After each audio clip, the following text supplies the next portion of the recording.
Oi pessoal, hoje nossa aula vai ser sobre dicionários, tá? Nós já conhecemos, né, as listas, né, que são as estruturas que permitem você acessar elementos através dos índices, né? E hoje a gente vai aprender mais uma estrutura de dados, né, que o Python oferece já implementada para a gente, que é a chamada dicionários, tá? Ah, ela na verdade é mais uma coleção, né, onde você guarda vários valores em uma única variável, da mesma forma que uma lista, tá? E isso permite justamente que você tenha a praticidade de pegar um grande número de valores, né, que tenham relacionamentos entre si e armazenar todos eles empacotados em uma variável, tá? É, Essas estruturas também têm formas específicas de acesso, certo? No caso da lista, o que vocês viram foi que o acesso se dá através dos índices, né? Então você índice 1, índice 2, você acessa o elemento que está naquela posição na lista, ok? Bom, como a gente já viu, né, uma variável que armazena um valor, ela não é uma coleção, né? Uma coleção ela armazena um conjunto de valores. Então, o simples fato de uma variável poder armazenar em momentos diferentes valores diferentes, isso não quer dizer que ela seja uma coleção, ok? Então, a gente pensa em coleção como sendo uma forma de armazenar vários valores, tá, em uma única variável. Tá? Então a gente pode fazer uma correlação aí de lista, né, como sendo, aí você pensa aí naquela batatinha da Pringles, né, que você tem uma série de batatas uma em cima da outra e cada uma tem a sua posição. Você vai tirando a batatinha, vai comendo até que ela fique totalmente vazia, certo? Então isso aí você tem uma lista, né, onde a batata tem uma posição certa dentro daquele recipiente, tá? Já, né, aí tem uma bolsa, né? Não vou dizer que é uma bolsa de mulher para não criar confusão com as mulheres, né? Mas nessa bolsa você tem vários objetos, certo? Um conjunto de valores, tá? E você pode enxergar essa bolsa como um conjunto de valores que, dado o nome, você identifica qual é o objeto. Então eu tenho aqui uma calculadora, né? Tenho aqui uma calculadora, né? Tenho perfume, tenho doces, tenho dinheiro, tenho lenço, tá? Então, dado que você forneça o nome, eu posso identificar qual é o objeto que está armazenado, né, nessa coleção, tá? Então, de forma semelhante, vocês podem também considerar o dicionário, né, tradicional como sendo uma forma de armazenar, né, coisas baseadas aí em um nome que você fornece. Tá? Então o dicionário tem o significado de uma palavra. Então você fornece a palavra, você procura a palavra no dicionário e encontra qual é o significado daquela palavra naquela língua. Ok? Então isso aqui é um dicionário. Então a gente vai ver os dicionários em Python, que são bem semelhantes a essa ideia do dicionário tradicional. Tá? Então elas têm uma capacidade de acesso rápido aos dados, dado que você faça a procura a gente chama de chave, né? Pela palavra, digamos assim. Né? E essas estruturas de dicionário ela tem diferentes nomes em outras linguagens, tá? Como por exemplo arrays associativos em PHP e em Perl, né? E properties e map, hash table em Java, tá? E property bag em C Sharp na plataforma .NET. Então são nomes diferentes, mas que a semântica, né, o significado do que equivale aos dicionários em Python, tá? Então a gente já viu aqui, eu já comentei até que as listas elas fazem indexação baseadas na posição. Então, índice 0, índice 1, índice 2, cada um tem uma posição e naquela posição você armazena um valor, né? Cada posição, um valor. E os dicionários eles têm uma noção um pouco diferente da lista, porque ela não trabalha com questão de posição. Então não tem posição no dicionário, não pense dessa forma. Agora, existe o que a gente chama de tags de lookup, né, de rótulos de busca, que eu gosto mais de chamar de chave. Né? Então essa chave, que seria correspondente a uma palavra, ela é o que você precisa usar como uma espécie de índice, né, para encontrar o significado correspondente daquela palavra. Tá? Então aqui à direita vocês têm um exemplo, né, um exemplo de um trecho de código que A princípio parece que é uma lista, né? Então tem aqui, bolsa é um dicionário. Então eu estou criando aqui um dicionário, tá? Criando um dicionário vazio, certo? Depois eu armazeno nesse dicionário, associado à chave dinheiro, o valor 12, associado ao valor doce, o valor 3, e ao lenço, o valor 75. Então vocês podem voltar para aquele exemplo lá da bolsa, certo? E imaginar que eu tenho 12 cédulas ou 12 reais em dinheiro, tenho 3 doces e tenho, né, 75 lenços de papel, ok? Então, com base nisso daí, o que está armazenado na minha lista, né, ou no meu dicionário, desculpe, é justamente a chave e o valor correspondente. Então, dinheiro, 12, lenço, 75 e doce, 3. E percebam, inclusive, que o armazenamento não está equivalente à sequência em que foi incluído no seu dicionário. Tá? Então, não tem, como eu falei, não tem noção de ordem. Ele colocou no lugar que achou que era mais, né, mais próprio, mais eficiente, até para facilitar internamente a busca. Tá? Então, você pode depois, né, fazer aqui a alteração, né, eu posso fazer o acesso individual, né, ao doce, né, então bolsa doce, pela chave doce, você vai ter acesso justamente ao valor que está associado a 3, a doce, desculpe, que é o valor 3. Então, imagine que doce é como se fosse a palavra e 3, né, é justamente o valor que está associado àquela palavra, tá? Bom, então a gente tem, vamos fazer aqui uma comparação do que a gente já conhece, né, que seriam aqui as listas e os dicionários, tá? Então, os dicionários, ou a lista, você vai ter o acesso, você vai criar uma lista vazia e vai adicionar na lista os valores baseando-se na posição, tá? Quando eu faço, lembram que eu faço um append? O append, ele adiciona os valores sempre no final. Então, se eu tenho uma lista vazia, como foi criado aqui, o append de 21 ele vai ser colocado em que índice? No índice 0, né? O append de 183 vai ser colocado no índice 1, né? Lembrando que a lista é baseada na posição 1. Então, na posição 0, né? E sempre inicia em 0. Então, eu tenho criado aqui uma lista com 21 e 183. Então, a lista índice 0, né? Se eu quiser mudar para 23, eu faço essa atribuição. LST, índice 0, recebe 23. Dado que LST é o nome da lista, obviamente, né? Imprimo a lista, né? Eu vou ter como resultado agora uma lista contendo esses novos valores, certo?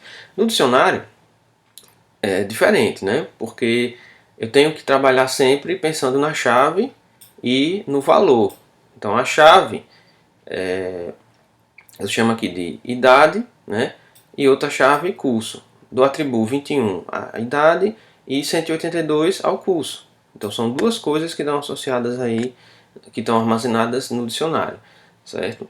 E ao imprimir o dicionário eu vou ter esse resultado aqui, né? Curso, 2 pontos, 182, idade, 2 pontos, 21, certo? Se eu fizer DIC índice idade recebe 23, isso vai fazer com que o par de valores seja modificado, né? Então, idade que continha 21 vai passar a conter 23, ok? Bom, então vejamos aqui, né? Se eu tenho aqui uma lista, certo? E eu adiciono elementos na lista, eu vou ter, pensando de forma, né, fazendo uma comparação das duas, é como se eu tivesse uma chave na lista que fosse um número inteiro. Esse número inteiro é a posição. Então, ao fazer um append, dois appends, eu vou ter o valor 21 e o valor 183. Ok? Quando eu faço alteração, eu teria que modificar isso aqui, colocar aqui dentro outro valor que seria o valor 23. Como é que eu faço isso? LST, índice 0, recebe 23. Entenderam? Então vocês podem até imaginar uma lista como sendo um dicionário, né, cuja chave é justamente um valor inteiro. iniciando sempre no zero, tá? Então o dicionário, né? No dicionário você vai ter a chave, o valor, né? E eu faço da mesma forma aqui, né? Dicionário, aí eu uso um índice, certo? Mas o índice tem que ser, no caso, uma chave para identificar aquele valor. Tem que ter eu crio uma correspondência, certo? Poderia até ser uma string com valor 1, uma string com valor 0, uma string com valor 2, tá? Não tem problema, contanto que identifique unicamente aquele valor que está armazenado lá no dicionário, tá? Bom, então toda vez que eu faço uma alteração em idade, isso vai ter um impacto aonde? Aqui, né, no valor que é associado àquela chave idade, tá? Então, ao fazer aqui, ó, dic idade recebe 23, eu vou procurar pela chave, né? Curso é igual a idade? Não. Idade é igual a idade. Ah, beleza, então eu achei qual é a entrada correspondente. Então ele chega nessa tabelinha aqui, tem acesso a esse, né, esse par de valores, e ele faz a alteração do 21, né, nesse ponto aqui, ó, pelo 23. Certo? É isso que acontece, tá?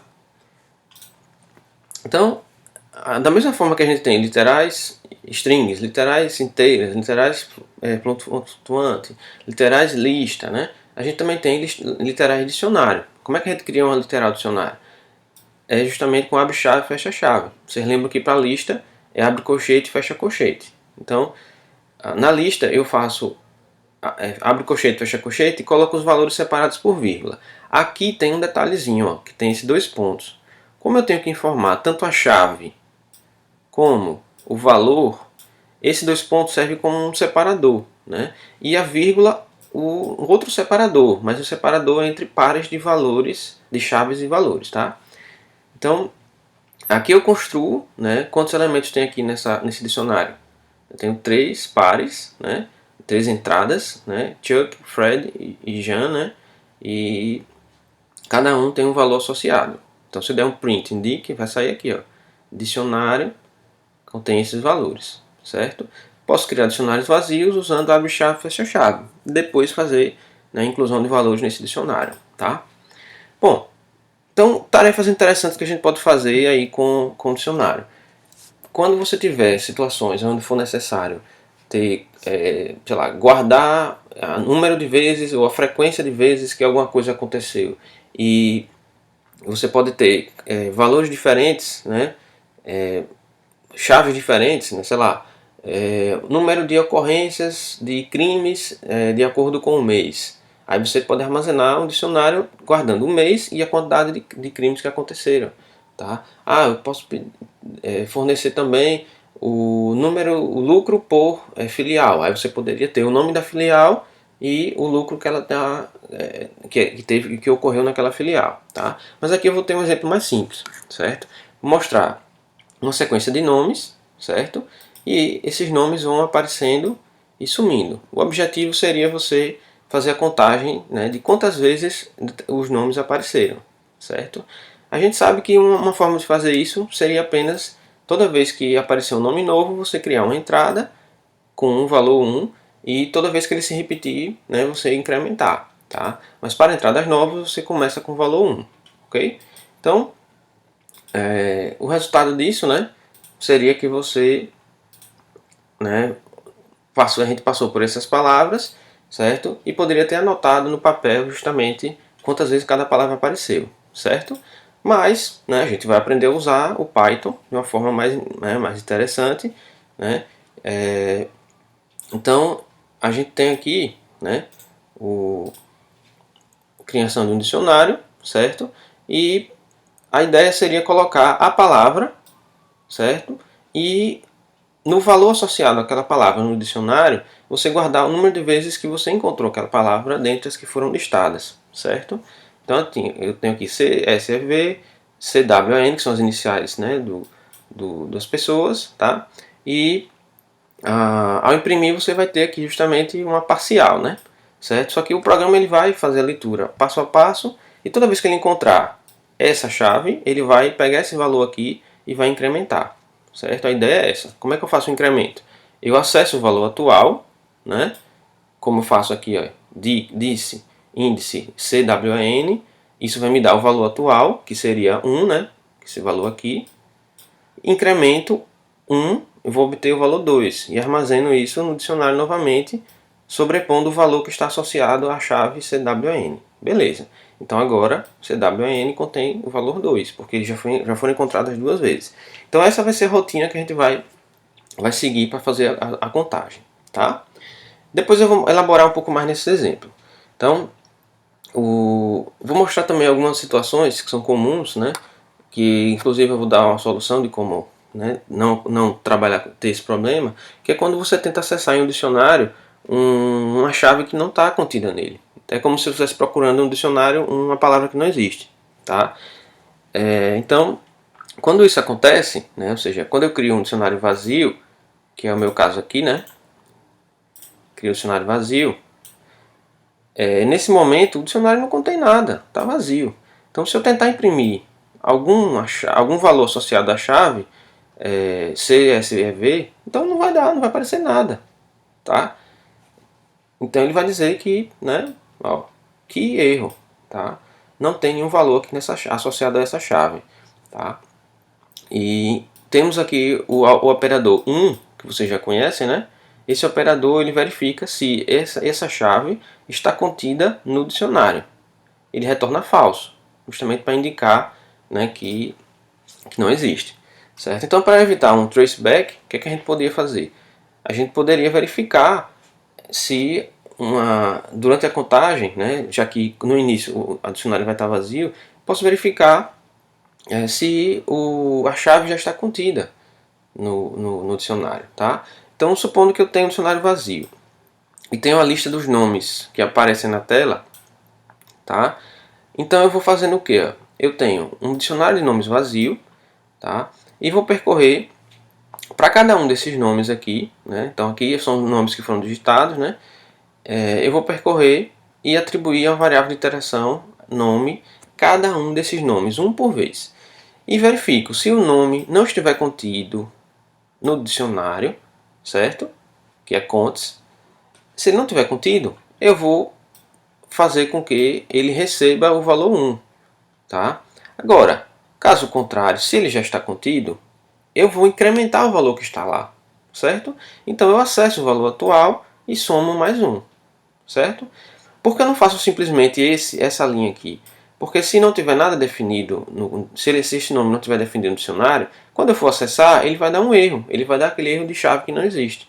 Tá? Então, ao fazer o processamento disso daqui, eu vou ter como resultado, né, como esse print aqui, ele vai imprimir isso aqui na tela. Tá? 2 para CSV, né, 1 e 2 aqui para outra palavra, que bate justamente com o que está contido aqui. Tá? Então, isso daqui, né, é a forma mais simples que eu, né, mostrei para vocês, mas o próprio Python ele já traz um método interessante, que é o método get, que pertence ao dicionário e já facilita a nossa vida. Porque ao invés de ficar fazendo esse teste, se uma chave está no dicionário, então use tal coisa. Caso contrário, faça outra coisa. Então, e já existe um método get que você dá a chave, aqui, e caso essa chave não exista no dicionário, ele vai retornar desse get com o valor 0. Então já resolve o nosso problema. Porque se uma chave não está presente no dicionário, eu vou trabalhar com o valor 0. Ok? E aí eu poderia incrementar 1. Então o nosso programa, como é que ele ficaria? Ficaria bem mais simples, né? Porque eu vou percorrer a lista de nomes, um por um, pego a variável de iteração nome, acesso, né? Procuro por nome no dicionário. Se esse nome já está contido, ele vai retornar o valor que está lá. Se não tiver contido, obviamente retorna 0. Eu incremento com 1 porque foi a primeira ocorrência que eu achei.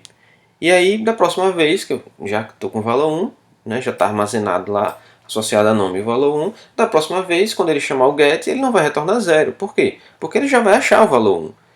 E aí vai incrementar para 2 e armazenar sobrescrevendo o valor que já estava no dicionário. Tá?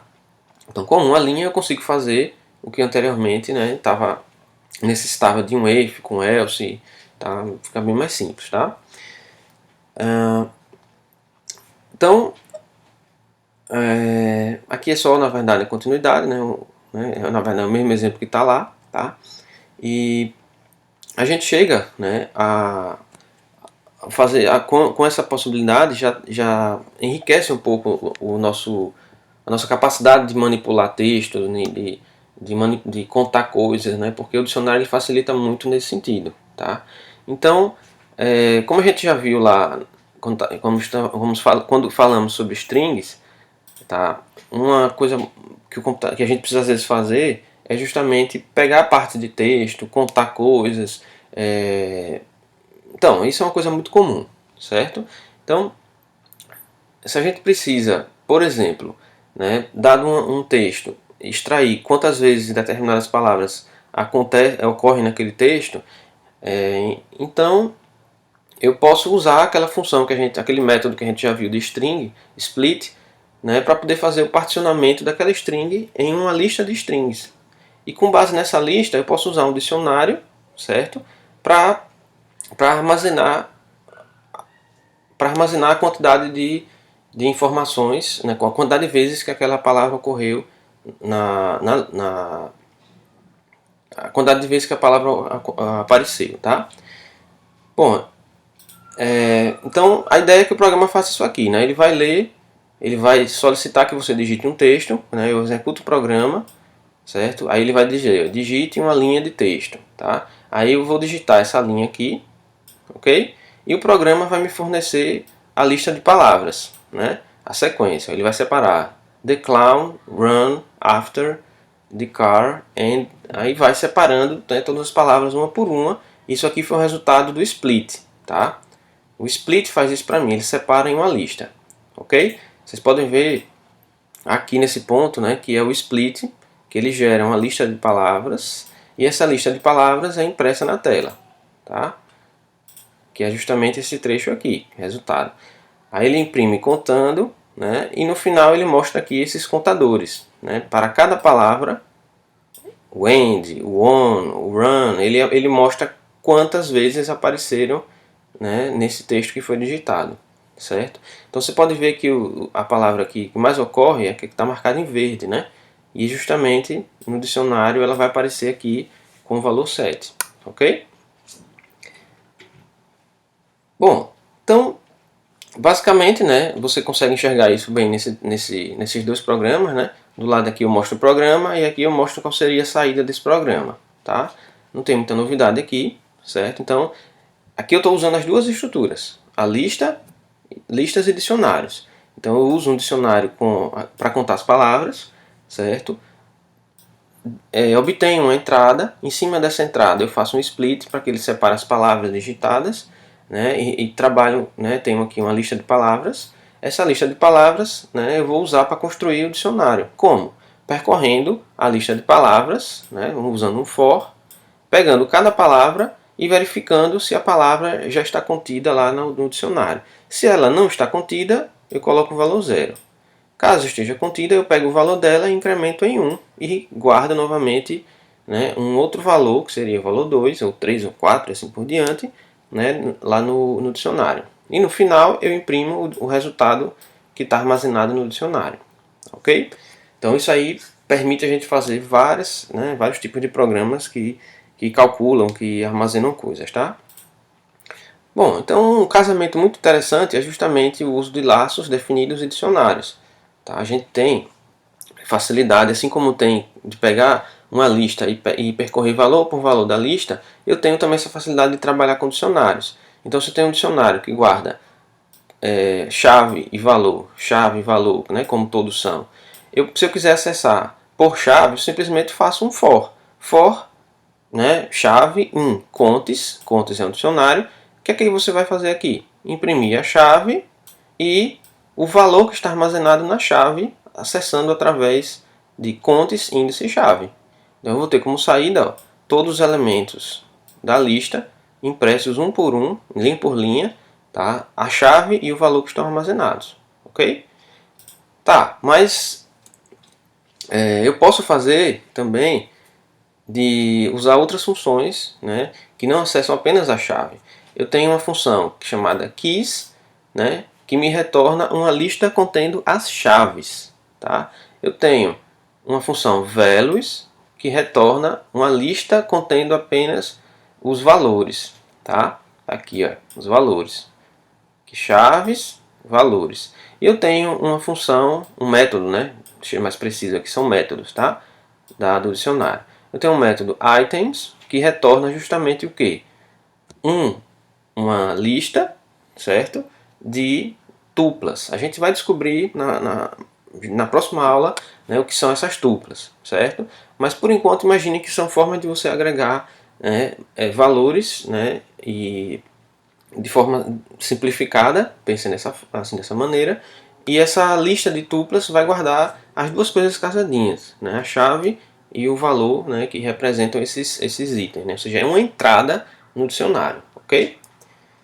Então são esses três métodos, né, o método keys, o método values e o método items, tá?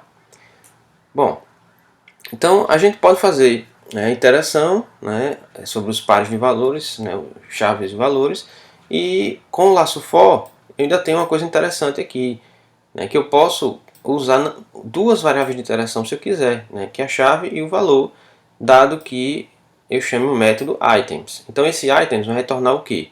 Uma lista de tuplas. Aí para cada iteração ele vai me dar acesso a uma tupla. Essa tupla, para o caso do dicionário, tem duas coisas, a chave e o valor. Então ele faz o que? Ele pega a chave, guarda na chave e o valor no valor. Agora perceba que não é porque o nome é chave, nem é porque o nome é valor, é pela sequência, certo? Porque na tupla quem aparece primeiro é a chave e depois o valor. Se eu invertesse isso aqui, ele não ia entender, ia botar errado, inclusive, ok?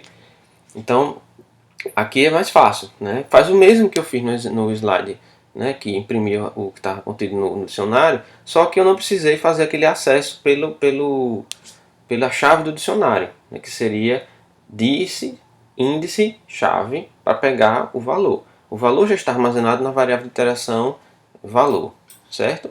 Então, é bem interessante essa possibilidade, tá? Bom, então eu tenho também aqui um outro exemplo, né, que mostra para vocês aquele que a gente viu nas primeiras aulas, né, quando vimos uma visão geral do Python. Tá? Aqui a gente tem a parte inicial que abre um arquivo, certo? Pede o nome do arquivo, depois abre o arquivo, depois faz a leitura do arquivo, né? Verifiquem que aqui a gente chama um read. E lembram o que o read faz? Ele carrega todo o conteúdo do arquivo em uma string. Então esse texto vai conter todo o conteúdo do arquivo. E depois eu faço esse split. O que é que o split faz? Ele separa, separa as palavras, coloca uma lista de strings e o separador que ele usa é um espaço em branco, certo? Dado que eu tenho as palavras em uma lista, aí eu faço aquele processamento que vocês já viram, que é criar um dicionário vazio, percorrer a lista de palavras, pegando palavra por palavra e verificando se ela já tem uma entrada no dicionário, né? Se tiver uma entrada, eu uso o valor, né, que seria o que está armazenado associado a essa chave, né, que seja a palavra, é a quantidade de vezes que ela apareceu. Então esse valor vai ser incrementado de 1. Tá? Mas se ela não existir, por default, né, por padrão, ele vai usar o valor 0, tá? Que somado a 1, né, vai ser armazenado o valor 1 associado àquela chave, ou seja, àquela palavra. Tá? Então, nessa última parte, o objetivo disso aqui é descobrir qual é a palavra que que aparece com mais frequência. Né? Dado que eu já tenho um dicionário onde tem a chave e o número de vezes que ela aparece no texto, eu posso pegar e percorrer, assumindo, né, que eu tenho aqui uma variável para guardar aqui o contador de frequência, né, e a palavra. Né? Então, quando eu começo com none, né, ele verifica se não foi testado nenhum ainda, tá? E para pegar palavra por palavra do dicionário e ver quantas vezes ela apareceu. Tá? Então, se é a primeira palavra, esse teste aqui vai ser verdadeiro. O que é que ele vai fazer? Ele vai armazenar em palavra conte, tá? A palavra, a primeira, e em frequent conte, né, seja o contador da mais frequente, né, que é o conte, que é a variável aqui. Certo? Então ele vai de fato percorrer elemento por elemento do dicionário, né, o par de valores, o par de chave e valor, e verificar se aquela chave, né, ele armazena essa chave aqui, né, na palavra conte, e compara a frequência. Tá? Se a frequência da comparação atual for maior do que todas as outras que já foram comparadas, né, então ele vai fazer essa mudança, porque aí você encontrou a palavra que aconteceu com mais frequência, certo? E aí, como resultado, depois de passar por esse laço, você vai ter em palavra conte e frec conte, né, a palavra e o número de vezes que ela apareceu nesse texto, né, que estava contido no arquivo, ok? Bom, então, como eu sempre falo, né, esses slides aqui são baseados nos slides do professor Charles Severance, da Universidade de Michigan. Tá? O objetivo aqui é que vocês, né, possam compartilhar, possam, né, assistir isso daqui sem problema algum, porque eles seguem uma licença aberta, né, vocês podem fazer o que quiserem com esses slides, tá? Exceto, né, que não tornem isso aqui uma coisa lucrativa, ok? Bom, então é isso aí, pessoal, até a próxima aula.